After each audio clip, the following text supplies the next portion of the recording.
Nous sommes le 4 juillet 2025 et plusieurs acteurs se sont réunis dans la salle de célébration de mariage de la mairie de Lac 1, siégée à Anéro. Pas de suspense, il s'agit d'une cérémonie de lancement d'un double sous-projet pour le compte de 3 communes, à savoir les Lac 1, Lac 3 et Vaud 2. On a eu à postuler pour 2 appels. Il y a un appel directement par RKC et le second par FAO. Le premier appel de RKC, c'est pour restaurer les écosystèmes de mangroves. C'est à travers cette activité qu'on a décelé qu'il fallait appuyer les communautés pour nous aider à faire la conservation.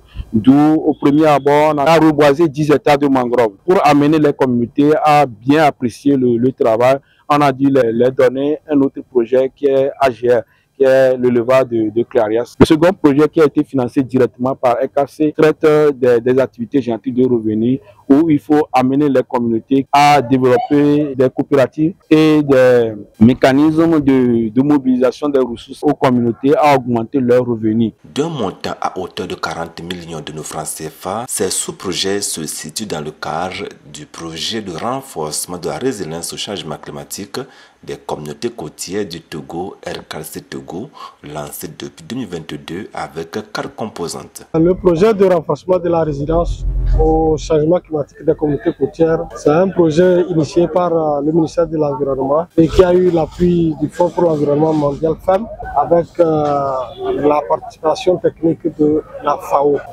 C'est un projet qui se mène dans la région maritime et qui a une durée de 5 ans. Donc il a démarré depuis 2022.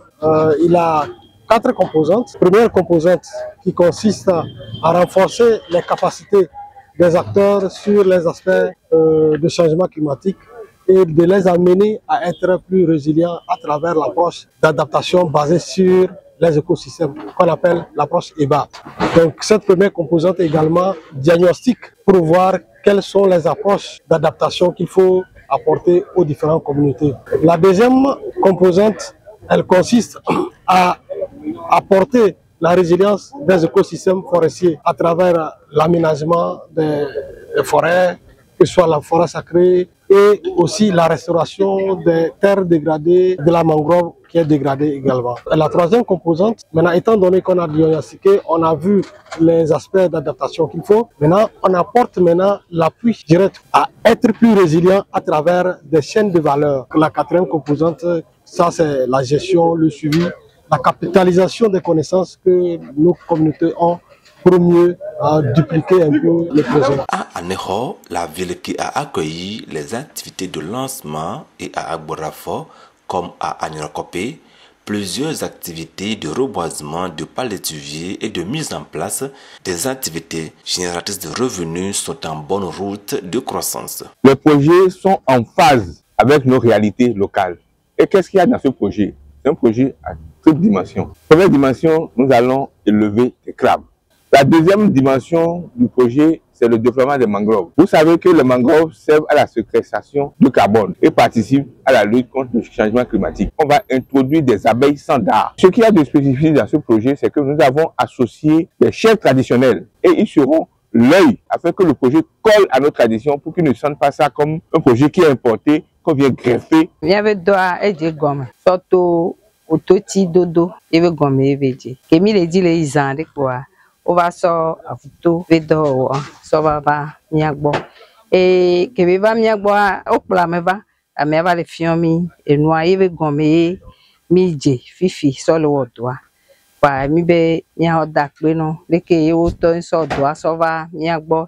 Et mia nyonu, mia jamais les hasus, mais mi solo le que ve doit, do et sonti.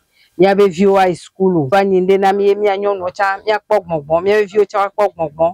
Ya dudu matero mi ku mia be vieux diwa e mia cha mi hodoa mi le we kudo jijwe kwa mi mia dakbe na mia be nkono to. Étant donné que nous avons commencé par travailler il y a longtemps sur ce projet, que le projet fasse éclosion aujourd'hui, c'est un plaisir pour nous. Quand on dit us et coutume, ça veut dire qu'il y a des choses que nous on s'approprie. Il y a des choses qui sont liées au terroir que nous devons garder sérieusement, auxquelles nous ne devons pas toucher. Ça ne va pas jouer tellement sur le projet, mais seulement nous allons aider à diriger au bon endroit le projet. L'ONG Agbozegui, dans ses actions sur le terrain dans le cadre du projet RKC Togo, a reçu les félicitations de la FAO qui l'encourage à mieux faire, sans oublier les bénéficiaires des sous-projets qui sont invités à se les approprier. Je tiens à féliciter l'ONG Agbozegui pour son engagement exemplaire dans la préservation et la restauration de nos écosystèmes et également dans le développement des activités génératrices de revenus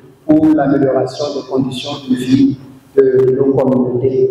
Et je suis convaincu que son expertise garantira la mise en œuvre sereine et efficace de ce projet dont nous lancerons bientôt. Aux bénéficiaires, j'adresse cette invitation. Saisissez pleinement cette opportunité, appropriez-vous les bonnes pratiques et ensemble bâtissons un modèle où la prospérité et la conservation se renforcent mutuellement. Celui qui se bat au quotidien pour le bonheur des tortues marines et de la mangrove vient d'être certifié conservateur des îles, côtes et océans Cogeco 2025.